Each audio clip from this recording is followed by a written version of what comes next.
Nunca pensé que volvería a estar aquí otra vez, parada frente a la puerta de la casa de mis papás, después de tantos años. Me llamo Daniela, y esta casa guarda recuerdos que me he esforzado por enterrar.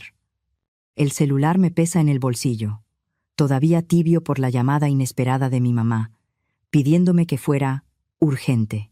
Detrás de mí, el coche está estacionado en la entrada, y se me viene a la cabeza Emilia, mi hija de 9 años, a quien acabo de dejar en casa de mi amiga Sara. «Solo va a ser un par de horas», le dije, intentando sonar más segura de lo que me sentía.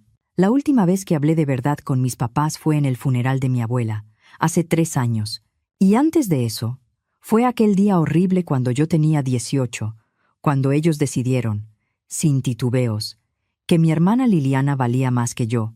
Todavía me veo aquí, justo en este mismo lugar, con la cara empapada de lágrimas, mientras me decían que el dinero que habían apartado para mi universidad se lo iban a dar a Liliana para su boda. «Pero es para mis estudios», grité, con la voz rota. «Tu hermana necesita una boda como se debe», respondió mi mamá, firme como si estuviera dictando una regla de la casa. «Tú puedes ver cómo le haces. Trabajar, pedir un crédito, lo que hace la gente». Ese día me fui y, en realidad, nunca volví. Mi abuela, doña Carmen, fue la única que se quedó de mi lado. Ella me ayudó a pagar una universidad pública, no la privada que yo soñaba, no el plan perfecto que imaginaba, pero era algo, me aferré a eso. Trabajé, estudié, me desvelé, saqué mi carrera como pude, y construí mi vida sin ellos. Los años siguientes fueron una mezcla de cansancio, terquedad y pequeñas victorias. Conocí a Javier, mi exesposo, en el último tramo de la universidad. Nos casamos. Nació Emilia, y durante un tiempo todo parecía estar en su lugar. Incluso después del divorcio, hace 2 años, las cosas se mantuvieron civilizadas. Javier cumple con la pensión para Emilia, y los dos, por encima de todo, la ponemos a ella primero. Ahora, a mis 36, estoy bien. Con lo que gano en Montoya y Asociados y la pensión, salimos adelante. Además, el departamento que compré con la herencia de mi abuela, en Benito Juárez, es nuestro hogar. Chiquito, pero nuestro. Respiro hondo y por fin toco el timbre. Sea lo que sea, me digo. Ya no soy la Daniela de 18. La puerta se abre casi de inmediato. «Daniela, sí viniste», dice mi mamá, con una emoción que me descoloca. Se ve más grande de lo que recordaba. Más canas, más líneas alrededor de los ojos. Mi papá aparece detrás de ella, intentando una sonrisa que no le llega a la mirada. «¿Y Emilia?», pregunta mi mamá, asomándose como si esperara verla detrás de mí. «Está con una amiga», la corto, entrando. «Me dijiste que era urgente». El olor de la casa es el mismo. El aromatizante de vainilla de mi mamá mezclado con el café de mi papá. Caminamos hacia la sala y noto que todo se ve un poco más gastado. Los muebles elegantes que compraron para la boda de Liliana ya no se ven tan elegantes. «¿Quieres un té?», pregunta mi mamá, retorciéndose las manos. «No», respondo, quedándome de pie. «Dime por qué me llamaste. Han pasado años y de repente es urgente». Mi mamá rompe en llanto. No esas lágrimas discretas de cuando yo era niña, sino sollozos que le sacuden el cuerpo. Mi papá le pone un brazo alrededor y a mí se me aprieta el estómago. «Vamos a perder la casa», suelta él, al fin. Espero, porque sé que falta lo de siempre. Siempre falta algo. «Tu hermana», empieza mi mamá, y se me retuerce algo por dentro. «Claro. Liliana. Nos pidió que sacáramos un crédito para ayudarle a Tomás. Por su negocio», continúa mi papá, mirando a cualquier lado menos a mí. «Pusimos la casa como garantía». «Déjame adivinar», digo, con la voz plana. «Liliana no está pagando». «El negocio quebró», explica mi papá, como si le diera vergüenza pronunciarlo. «Liliana y los niños están batallando. Dejaron de pagar, y nosotros no podemos cubrirlo». Me da risa, no una risa bonita, una risa que ni yo reconozco. Los dos me miran como si se me hubiera zafado algo. «Entonces me llamaron a mí», digo despacio. «A la hija que dejaron de lado, a la que le quitaron lo de la universidad, para que lo saque de otro problema que Liliana armó. Sabemos que estás bien», dice mi mamá rápido, secándose las lágrimas. «No te faltan recursos». No te lo pediríamos si no estuviéramos desesperados. Los miro y, por un segundo, siento que estoy viendo a extraños. A dos personas que eligieron a mi hermana una y otra vez, que ni siquiera me mandaron invitación a su boda, que en el funeral de mi abuela apenas me voltearon a ver, porque Liliana llegó con los niños y todo giraba alrededor de ella. Lo voy a pensar, me escuchó decir. Me sorprendo yo, y los sorprendo a ellos. Pero ahorita me tengo que ir por Emilia. Salgo de la casa con el pecho apretado y manejo sin sentir de verdad el volante. No puedo sacudirme la sensación de que estoy a punto de cometer el error más grande de mi vida o de tomar la decisión más importante. De cualquier forma, nada va a volver a ser igual. «Mamá, ¿por qué estás llorando?», pregunta Emilia en cuanto la recojo en casa de Sara. Mi hija siempre ha sido perceptiva. A veces demasiado. Me limpió las mejillas, apenas dándome cuenta de que venía llorando desde el camino. «Es que estoy pensando en cosas, mi amor», digo, intentando sonar casual. «Hoy vi a tus abuelos». Los ojos de Emilia se le iluminan. «¿En serio? ¿Los de las fotos? ¿Los puedo conocer?». Claro que quería conocerlos. Eran sus abuelos, aunque ellos nunca se hubieran tomado la molestia de ser parte de su vida. Esa semana casi no dormí. Le di vueltas a todo. Imaginé escenarios, discusiones, reconciliaciones falsas, arrepentimientos sinceros, trampas. «Estás loca», me dijo Sara en un café, revolviendo su bebida con cara de preocupación. «Después de todo lo que te hicieron». «Puede ser», admití. «Pero Emilia merece la oportunidad de conocerlos». Y... no sé. Tal vez yo también lo necesito. Ya estuvo de huir. Volvimos un par de veces esa misma semana, solo a ratos, para ver cómo se daban las cosas con calma. Mis papás se portaron bien. Emilia, como siempre, les sacó sonrisas. Una semana después, me encontré manejando de nuevo hacia la casa de Tlalnepantla, esta vez con Emilia brincando de emoción en el asiento del copiloto. El reencuentro fue raro, de esos que no sabes dónde poner las manos. Mi mamá se soltó llorando otra vez, y mi papá se quedó ahí, tieso, como si no supiera qué hacer, hasta que Emilia rompió el hielo corriendo a abrazarlos. Primero se quedaron congelados, como si el abrazo no les perteneciera. Luego se les suavizó la cara y por un momento vi algo que no esperaba. Alegría real, de esa que yo recordaba ver dirigida a Liliana cuando éramos chicas. Pasamos la tarde ahí. Emilia los encantó sin esfuerzo. Les enseñó sus dibujos, les contó de la escuela, de sus amigas, del concurso de ortografía, en el que le fue bien. Ellos la escucharon como si cada palabra importara. Y cuando me miraban a mí, vi algo más. Arrepentimiento. Esa noche, de regreso, Emilia iba hablando feliz de sus abuelos y yo tomé una decisión. Tal vez estaba cometiendo una locura. Tal vez me estaba preparando para que me volvieran a lastimar, pero iba a ayudarlos. Al día siguiente llamé a un asesor para hacer cuentas bien. El pago del crédito era pesado, de esos que te aprietan el mes, decenas de miles de pesos. Y aún así, con ajustes, se podía. Luego marqué a mi mamá. «Voy a ayudar con los pagos del crédito», dije antes de que me ganara el miedo. «Pero Emilia y yo nos vamos a mudar con ustedes. Yo voy a poner orden con los gastos. Nada más. Necesitamos límites». «¿Qué límites?», preguntó mi mamá, bajando la voz. «1. Emilia se respeta, siempre», dije sin rodeos. 2. Nada de mandar dinero por debajo del agua a Liliana mientras yo estoy pagando aquí. 3. Si vuelve a haber gritos, humillaciones o cosas raras, nos vamos. Sin discusiones. Hubo silencio. Luego mi mamá empezó a llorar otra vez. «Gracias, Daniela. Gracias, de verdad». En 2 semanas, Emilia y yo ya estábamos instaladas. Aprovechamos el cambio de ciclo para inscribirla en una escuela cerca de la casa, para que no se aventara traslados eternos. Compré electrodomésticos nuevos para la casa. Un refrigerador grande con despachador de hielo que a Emilia le parecía lo máximo. Un lavavajillas que por fin servía. Una lavadora que no sonaba como si fuera a desarmarse. Con esas cosas, la casa se sintió menos pesada. Hasta mi papá se quejaba menos de la espalda. Sobre todo, porque ya no tenía que cargar con cosas de la casa todo el tiempo. Mi mamá se veía genuinamente contenta de tenernos ahí. La vida empezó a agarrar una rutina sorprendentemente cómoda. Mi mamá hacía desayuno para todos y, aunque al principio yo desconfiaba, tuve que admitir que era bonito bajar y encontrar café recién hecho y panqueques en la mesa.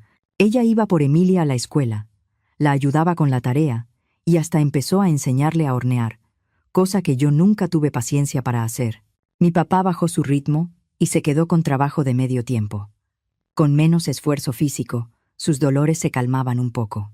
Le enseñó a Emilia a jugar ajedrez, algo que a mí jamás me enseñó, y sus partidas semanales se volvieron tradición.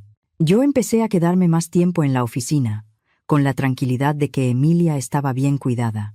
Un día, la licenciada Montoya me mandó llamar.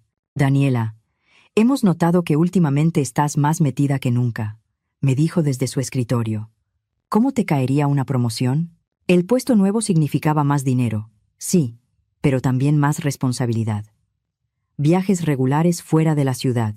Antes, yo hubiera dicho que no sin pensarlo. Mamá soltera, sin red de apoyo, imposible. Pero ahora, sí, respondí, sorprendiéndome de lo segura que soné. La acepto.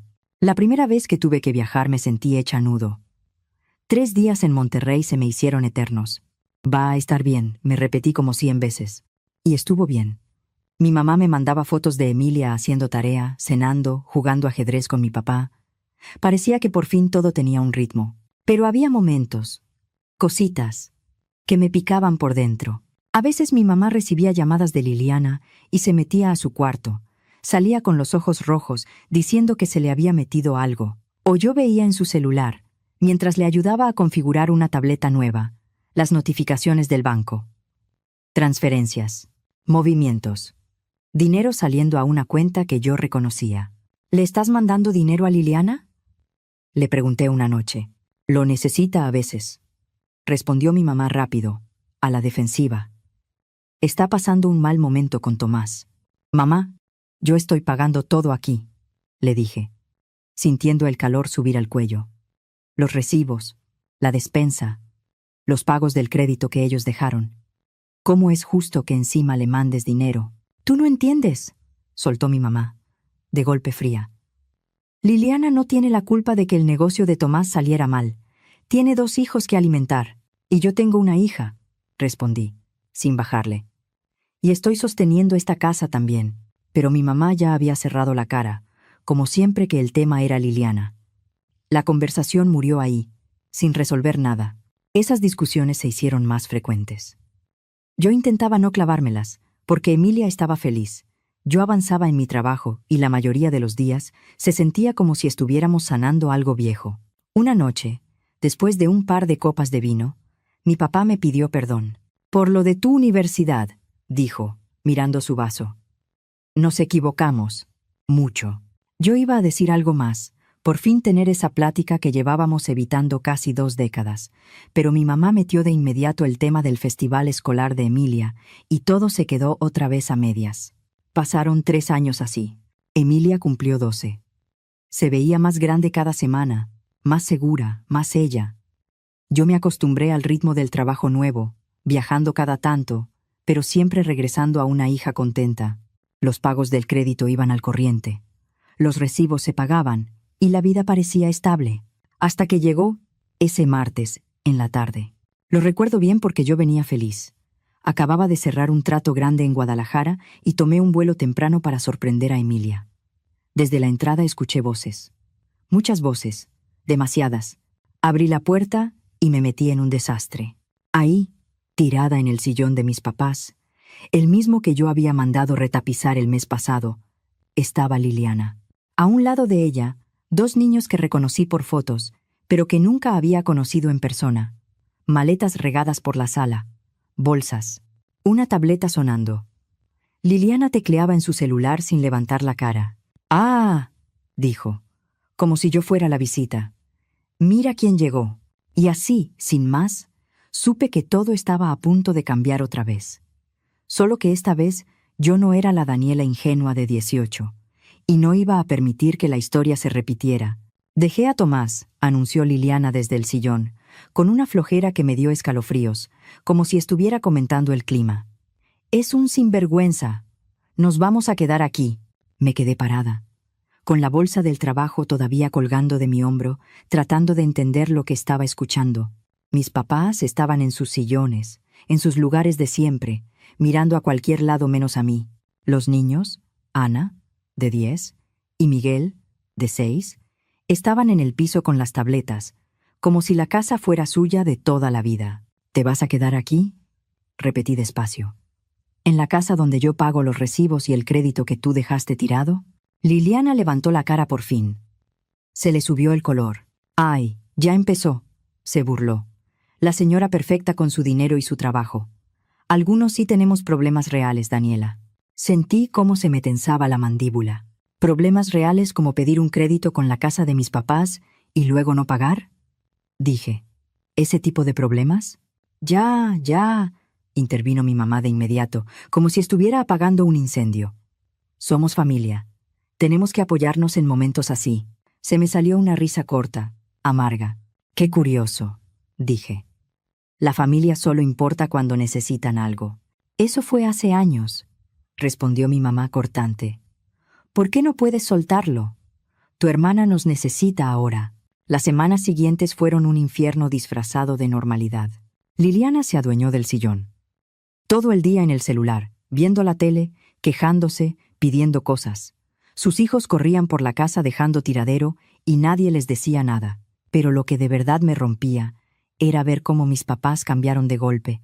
Emilia se volvió invisible. Una tarde, Emilia llegó orgullosa con un examen de matemáticas con 10. Se lo enseñó a mi mamá y ella ni lo miró bien. Le hizo un gesto con la mano, ocupada ayudándole a Miguel a pasar un nivel en un juego. Otra noche, Emilia le pidió a mi papá su partida semanal de ajedrez. No, estoy cansado, dijo él, sin verla a los ojos. 10 minutos después, lo vi en el patio jugando con Ana, riéndose, como si tuviera toda la energía del mundo. Yo me tragué el coraje una y otra vez hasta que ya no pude. Mamá, le dije una noche cuando Emilia se fue a dormir. ¿Qué está pasando? ¿Por qué están tratando diferente a Emilia? No inventes, soltó mi mamá, como si yo estuviera exagerando. Emilia ya está grande. No necesita tanta atención. Ana y Miguel están más chicos. Necesitan más apoyo ahorita. Emilia tiene 12, dije, sintiendo la voz temblar de rabia. Ella también merece a sus abuelos. Pero mi mamá ya se estaba yendo, apurada, porque Liliana le gritaba desde la sala que quería más botanas. 2 meses se arrastraron así. Yo me metí más al trabajo para evitar estar en la casa. Agarré proyectos extra. Llegaba tarde. Salía temprano. Liliana seguía sin buscar empleo. Y a mis papás no parecía importarles. Está pasando un momento difícil, decía mi papá. Piensa en los niños, remataba mi mamá. Mientras tanto, yo seguía pagando todo. El crédito, los recibos, la despensa que ahora duraba la mitad. Pero el dinero no era lo que más dolía. Era ver a Emilia hacerse chiquita en su propio hogar. Y entonces llegó ese miércoles. Yo había regresado temprano, antes de que se soltara el tráfico pesado, con la ilusión de sacar a Emilia por un helado, nuestra forma de respirar cuando el ambiente estaba insoportable. Escuché gritos antes de abrir la puerta. «Eres una malcriada», tronó la voz de Liliana por toda la casa. «Mira este tiradero. Lo vas a levantar ahorita». Entré de golpe y la vi parada encima de Emilia. Mi hija estaba de rodillas juntando juguetes regados por el piso. Juguetes que yo reconocí como de Miguel. «¿Qué está pasando?», pregunté, con la voz dura. «Tu princesita se cree muy fina», escupió Liliana. «No quiere ayudar en la casa. Se siente demasiado para levantar cosas». Miré los juguetes de nuevo. «¿Levantar cosas de tus hijos?», dije. «¿Y dónde están ellos?». «Están dormidos», respondió Liliana sin vergüenza. «Alguien tiene que mantener el orden aquí. Y como tú nunca estás». «Yo no estoy porque estoy trabajando», exploté. A diferencia de otras personas que se la pasan recostadas esperando que los demás les resuelvan. La discusión se puso fea rápido. Liliana corrió con mis papás a llorar, diciendo que yo la estaba atacando, que la estaba humillando. Y ellos, como siempre, se pusieron de su lado. «Daniela entiende», suplicó mi mamá. «Liliana está vulnerable». «¿Y Emilia?», interrumpí. ¿Y mi hija? Nadie respondió. Nunca respondían cuando tocaba elegir entre Liliana y yo. Yo creí que eso ya era lo peor que podía pasar. No tenía idea de lo que venía. La semana siguiente tuve que volar a Tijuana por una reunión urgente con un cliente. Se suponía que serían 5 días. ¿Vas a estar bien?, le pregunté a Emilia por enésima vez en el desayuno. «Voy a estar bien, mamá», dijo, esforzándose por sonreír. «Tengo el celular. Hacemos videollamada en la noche». 4 días después, el celular sonó. Era Emilia. «Mamá», dijo con la voz chiquita, rota por el llanto. «Estoy afuera. Estoy en la banqueta, junto al portón. Liliana me sacó. Dijo que estorbaba. Solo tengo el celular. No supe qué hacer. Se me fue el aire». Mi hija de 12 años estaba en la calle, de noche, sola. Con las manos temblando, marqué a Sara. «Por favor», le rogué sin cuidar la dignidad. «Puedes ir por Emilia. Está afuera de la casa de mis papás. Por favor, tú vives cerca». Sara ni dudó. «Voy para allá», dijo. «No te preocupes, la recojo y me la traigo». Luego marqué a Liliana. Contestó hasta el 5.º timbrazo. Fastidiada. «¿Qué?», soltó. «¿Sacaste a Emilia?», dije, y me escuché extraña, como si hablara desde lejos. «Ah, ya te habló la princesita», se burló Liliana. «A ver si así aprende». Siempre contestona, siempre creyéndose más. Colgué. Marqué a mi mamá. «Tu nieta está en la calle», dije con la voz fría, controlada a fuerza. «¿Lo sabes? ¿Viste cómo Liliana la sacó?». Hubo una pausa. Luego, la voz de mi mamá se endureció. «Tal vez. Tal vez es mejor así, Daniela. Tal vez tú y Emilia deberían buscar otro lugar. Ya no encajan aquí». Y lo dijo como si le diera igual que los vecinos escucharan, como si el qué dirán no existiera. En ese instante todo se aclaró. Algunas cosas no cambian. Algunas personas no cambian. «Tienes razón», dije despacio.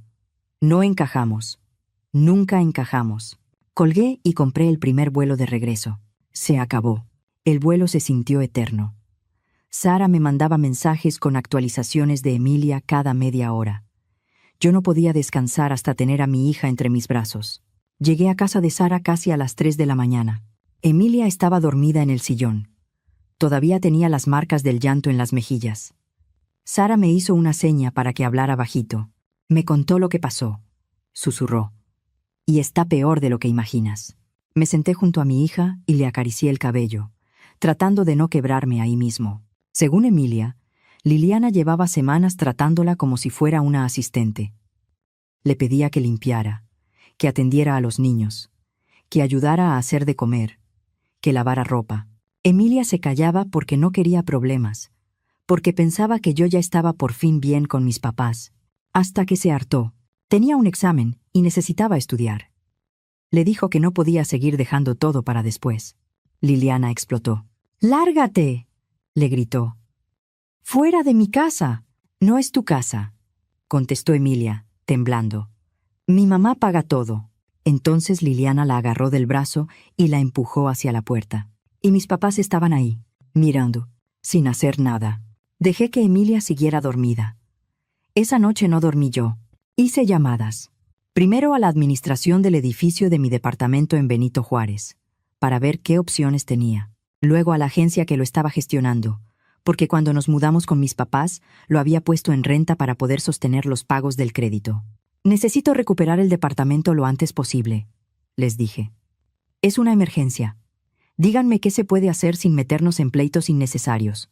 Después, llamé a mi abogado, preguntando qué podía hacer con las cosas que yo había comprado para la casa de mis papás. Finalmente, llamé a una mudanza y cerré fecha. A la mañana siguiente, llevé a Emilia a desayunar a su fonda favorita. Se sentó frente a mí con los panqueques intactos, picándolos sin ganas. «Mi vida», le dije con cuidado, mirándola a los ojos. «Necesito que seas honesta conmigo.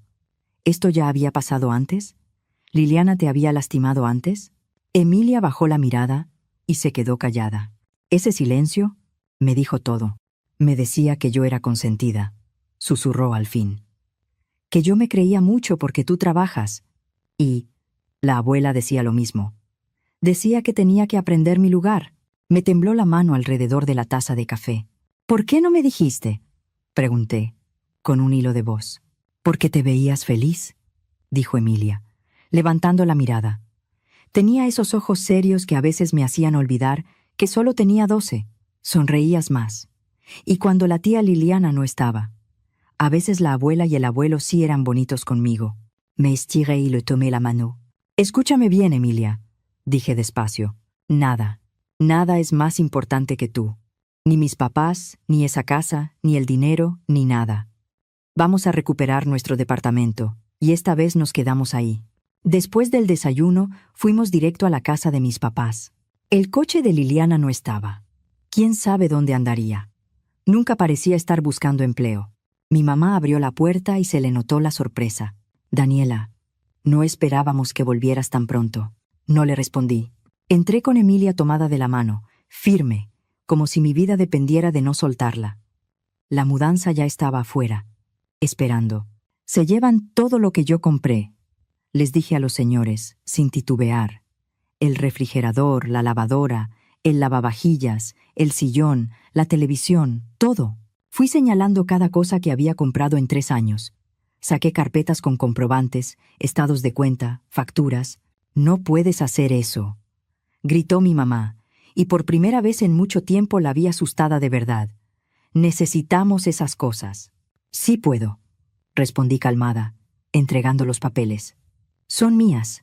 Mi papá llegó mientras los de la mudanza desconectaban el sistema de televisión que yo había comprado la Navidad pasada. Se quedó parado en la entrada, mirando todo como si estuviera viendo una película. «¿Daniela?», empezó. «No», lo corté. «No digas nada». Mi voz no temblaba. Eso fue lo que más me sorprendió. «Viste a Liliana sacar a tu nieta a la calle», le dije. «La viste, y no hiciste nada. Volviste a elegir a Liliana sobre mí. Y esta vez, la elegiste sobre Emilia también». Respiré hondo. «¿Se acabó?». «Pero el crédito», balbuceó mi mamá, con la voz quebrada. «Los pagos, los recibos». Los miré a los dos. «Van a tener que resolverlo ustedes», dije. «Así como yo tuve que resolver mis estudios sola. Así como Emilia tuvo que resolver qué hacer cuando la corrieron de su casa de noche». Me colgué la bolsa del hombro, tomé la mano de mi hija y solté lo último sin levantar la voz. «Consideren esto mi pago final por todas las veces que eligieron a Liliana». Los meses siguientes fueron intensos. No se quedaron quietos. Las llamadas empezaron al día siguiente. Primero mi mamá, luego mi papá, luego Liliana, luego mi mamá otra vez. Dejaban mensajes que iban de reclamos furiosos a súplicas llorosas. Los textos eran peores. Capturas de recibos vencidos. Fotos de los niños con cara triste. Mensajes intentando hacerme sentir culpa. Mi mamá hasta me mandó fotos de mi cuarto de cuando era adolescente, como si eso fuera a cambiar algo. Una noche, ya instaladas otra vez en nuestro departamento de Benito Juárez, estábamos en el balcón comiendo pizza y viendo cómo se escondía el sol entre edificios. «¿Por qué no les contestas?», preguntó Emilia cuando mi celular vibró con otro mensaje. Lo volteé boca abajo. «Porque no les debemos nada», respondí. A veces la mejor respuesta es no responder. Emilia asintió, como si lo entendiera desde hace mucho. «Extraño cuando el abuelo jugaba ajedrez conmigo», admitió después, en voz bajita. «Pero no extraño cómo me hacían sentir cuando llegaba la tía Liliana». La abracé. «Si quieres, te consigo clases», le dije. «O te meto a un club. Aprendes con gente que no te deja de lado cuando aparece alguien más». El tiempo siguió. Por la familia me fui enterando de cosas. Mis papás tuvieron que regresar a trabajar tiempo completo. Batallaban con los pagos. El banco empezó a presionar, cada vez más. Liliana seguía sin trabajar. Seguía hablando mal de mí con quien se dejara. Yo usé el dinero que antes se iba en la casa de ellos para otra cosa. Para nosotros. Empecé a llevar a Emilia de fin de semana a lugares que siempre posponíamos. Fuimos a parques. Caminamos en el bosque del Desierto de los Leones. Tomamos clases de cocina juntas. Hicimos planes sin el peso de esa casa y sin estar pisando cáscaras de huevo todo el tiempo. En el trabajo también me fue mejor, curiosamente. Con el drama lejos, podía concentrarme de verdad. Y cuando viajaba, ya no lo hacía con el corazón en la garganta.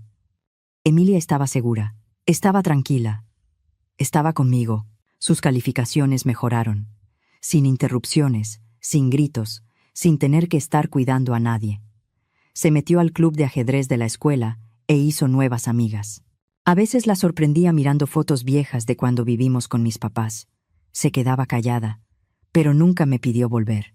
Un domingo por la mañana, casi un año después de habernos ido, yo estaba haciendo desayuno cuando Emilia entró a la cocina pensativa. «Mamá», dijo, «¿eres feliz ahora?» Dejé de batir los huevos y me quedé quieta, pensando de verdad. ¿Era feliz? ¿Feliz de haber salido de un lugar tóxico? ¿Feliz de haber protegido a mi hija? ¿Feliz de haber roto por fin el patrón de siempre poner a Liliana primero, aunque eso me destrozara? Sí, respondí al fin. Sí soy. ¿Y yo? Preguntó, como si quisiera confirmar algo. Emilia sonrió. Una sonrisa brillante, tranquila, de esas que no le veía desde hacía años. Sí, dijo. Me gusta que seamos solo nosotras. Ese mismo día borré los números de mis papás del celular. No borré los mensajes de voz. Los guardé en una carpeta con un nombre simple. Nunca más, para recordarme, si algún día me entraba la duda, ¿por qué nos fuimos? Un par de años después, supe, por un primo, que el banco terminó ejecutando el crédito. La casa se fue a remate después de meses de avisos, cobros y pleitos. Mis papás se mudaron a un departamento pequeño, y Liliana, según decían, encontró a alguien más que la mantuviera. Un novio nuevo, aparentemente. A veces me pregunto si ellos entendieron alguna vez lo que hicieron mal, o si siguen contándose la historia de que yo soy la egoísta. Pero, la verdad, ya no me importa. Emilia y yo seremos una familia pequeña, pero somos una familia real. Viajamos cuando queremos, nos reímos cuando queremos y nunca tenemos que disculparnos por ocupar espacio en nuestro propio hogar. Y el dinero que antes se iba en pagar los problemas de mis papás, ahora va a donde siempre debió ir. Al futuro de mi hija. A su fondo para la universidad. Y esta vez, nadie se lo va a quitar para la boda de nadie.